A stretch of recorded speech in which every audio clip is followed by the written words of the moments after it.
Ja tämähän on mystinen juttu. Me ollaan 50 kilometriä rantaviivasta ja tänne rakennetaan tämmöinen saksalaista Backstein-gotiikkaa edustava valtava rakennus. Millä rahalla? Kuinka tämä voi olla ollenkaan mahdollinen? Man tror att Nagu församling var den första landsortsförsamling som i tiderna fick en orgel, och det på det sättet speciellt, kanske redan i slutet på 1500-talet. Och det var ju mycket speciellt nog för en sån här skärgårdsförsamling.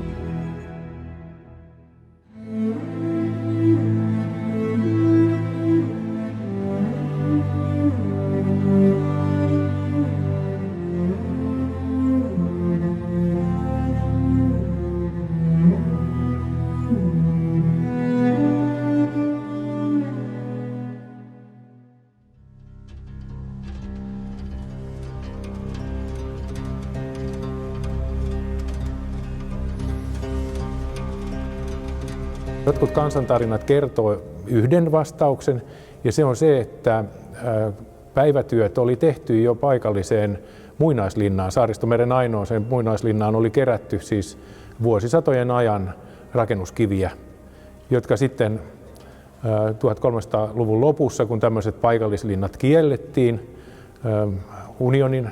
Kalmarin unionin toimesta, niin ne jäi turhiksi siellä ja ne 6 kilometriä laivoilla helposti saatiin kuljetettua tänne. Eli tämä kirkko on rakennettu muinaislinnan kivistä yhden tarinan mukaan.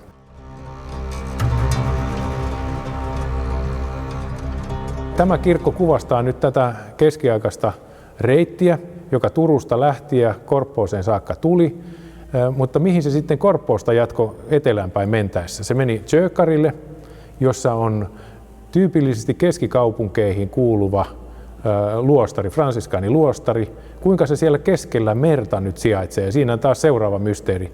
Ja se syy on siinä, että se oli keskeinen risteysasema. Sinne tultiin Gotlannin tasavallasta, kauppatasavallasta, joka oli siis itsenäinen maa, jonka Tanska miehitti 300 vuodeksi, ja sitten vasta 1600-luvun puolivälissä Gotlanti liitettiin Ruotsiin. Gotlanti ei ole koskaan saanut osallistua Ruotsin näihin kuninkaanvaaleihin, niin kuin Suomi on 1360-luvulta alkaen jo saanut. Eli sen historia on hyvin poikkeava verrattuna mihinkään muuhun Ruotsin tai Suomen alueeseen. Mutta siellä oli Visby ja sen takana oli Lübeck ja siellä oli se suola, jolla koko Suomen kauppa, siis päävientituote turkistavarat ja erityisesti oravan talvinahka, jonka nimi gotlannin kielellä on skraha ja josta suomen kieleen tulee sana raha. Tämä kuvaa tämän turkisbisneksen keskeisyyttä. Eli tämä ei olekaan tiellä Ruotsiin, vaan tämä on tiellä Gotlantiin, josta myöskin sitten Turkuun tuli dominikaaniluostari 1229 jälkeen, kun Paavi antoi luvan siirtää piispanistuimen ilmeisesti Koroisille Turkuun, niin sitten 1248 perään perustettiin dominikaaniluostari sinne, ja tämä kirkko on todennäköisesti mahdollisesti toiminut tuon luostarin yhtenä etappina sinne Gotlantiin ja eteenpäin Saksaan. De här pelarna byggdes ju då inför valvslagningen redan på 1400-talet. Och då sedan i sekelskiftet 1500-1600-talet så kom de här kvadratformiga, de kallas rosetter, rosettmålningarna till. Och de här målningarna har bibliska symboler. Och till exempel den här ena, så den har då, det kallas Salomos knut. Och det består av 4 hjärtan. Om man vill så kan man se 8 hjärtan där. Men 4 hjärtan som är då sammanbundna med varandra med länkar. Och det då symboliserar, som vi kanske alla tänker också lätt, att kärleken och vänskapen. Och de här hjärtarna omger en blomma, en prästkrage som också kan vara en symbol för kärleken.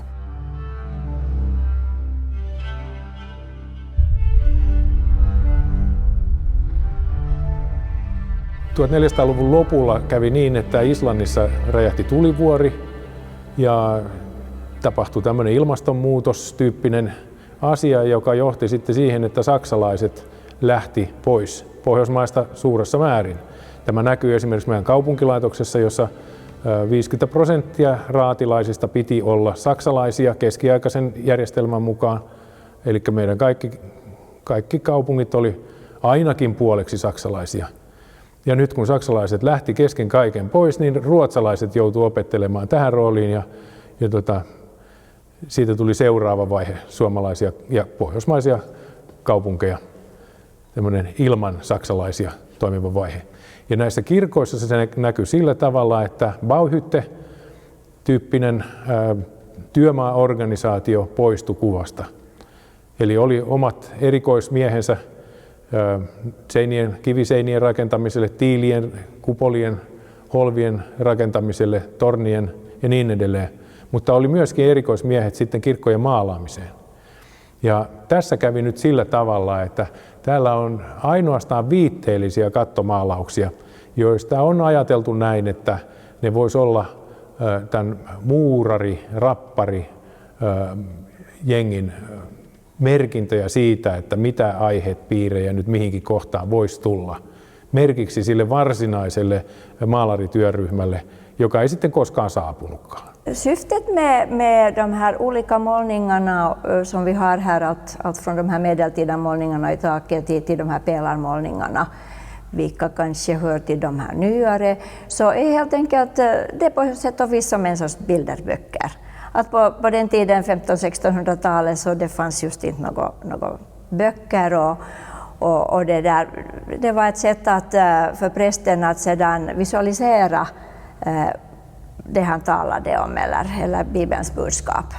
Så att dels hade det varit det, men sen hade det också säkert varit det att man har velat pryda sin kyrka, kan jag tänka mig.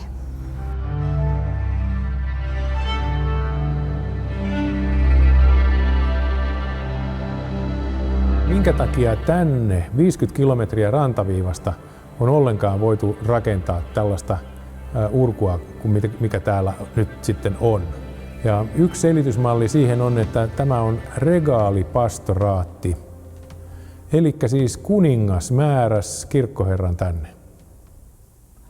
Ja nyt, että tällä oli tämmöinen kuninkaaseen suora kytkös tällä seurakunnalla, voi selittyä sillä, että 1619 leprosorium eli spitaaliparantola siirrettiin Turusta tänne Seilinsaareen ja sen esimiehenä toimi tämän seurakunnan kirkkoherra.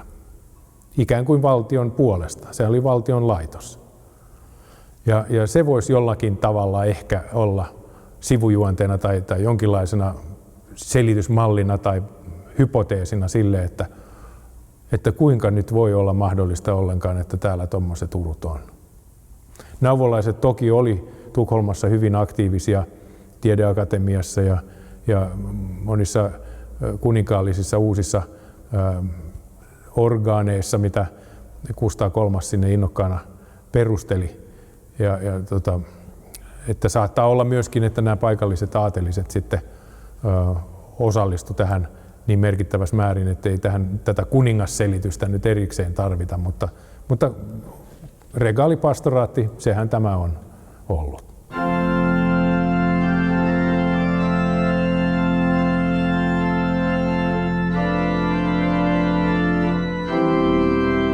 Förr behövdes det ju en orgeltrampare, att det gick inte bara med kantorn inte för att få det att låta fint, utan man behövde en eller flera orgeltrampare som såg till att det kom luft i orgelpiporna.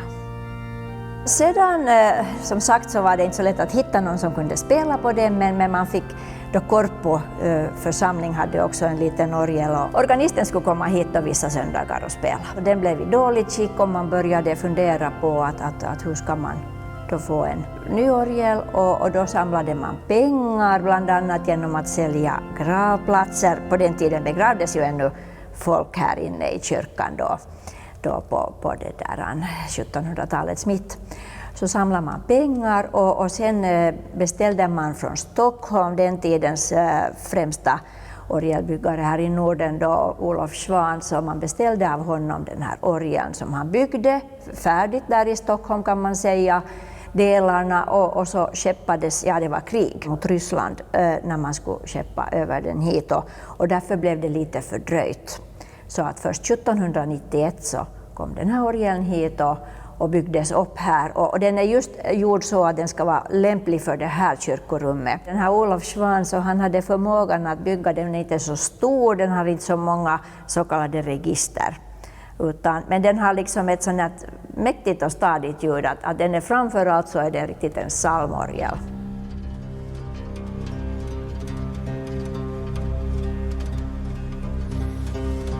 Man tror att Nagu församling var den första landsortsförsamling som i tiderna fick en orgel och det är på det sättet speciellt, kanske redan i slutet på 1500-talet och det var ju mycket speciellt nog för en sån här skärgårdsförsamling.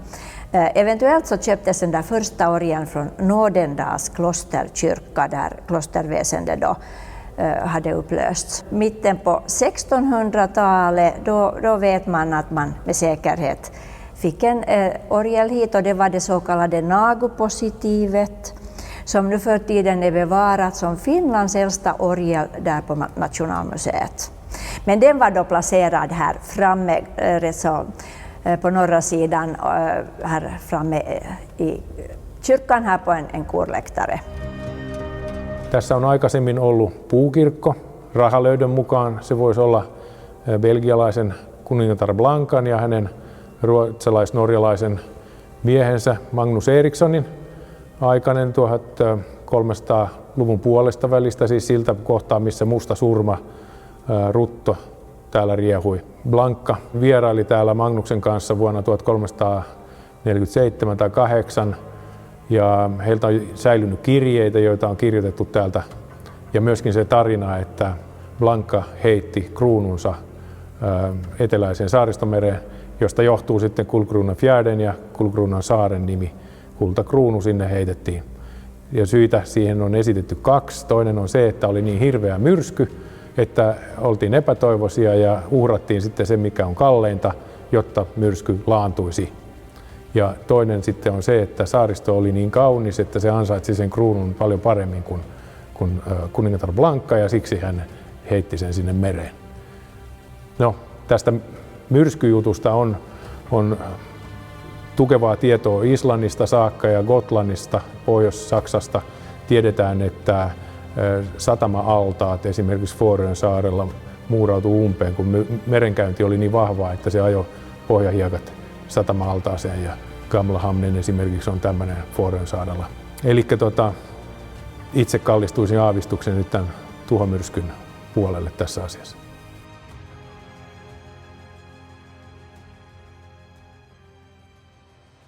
Musiklivet har ju alltid varit viktigt här i Nagu församling och nu ville man berika det här för drygt ett år sedan. Det var kanske flera års planering och funderande och sökande så fick man till stånd det att få en cembalo hit till Nagu kyrka och den är byggd 2016 i Milano i Italien av Guido Bizzi med medhjälpare. Och det blir som ett komplement att vår orgel har ett maffigt ljud och starkt ljud och den här cembalon så det kanske upplever lite av en renässans. Den passar bra till nutida musiklivet och har använts både till konserter och i församlingsarbete. Och också för turister så kan det vara fint att få höra musik, stilla musik här i kyrkan när man kommer in.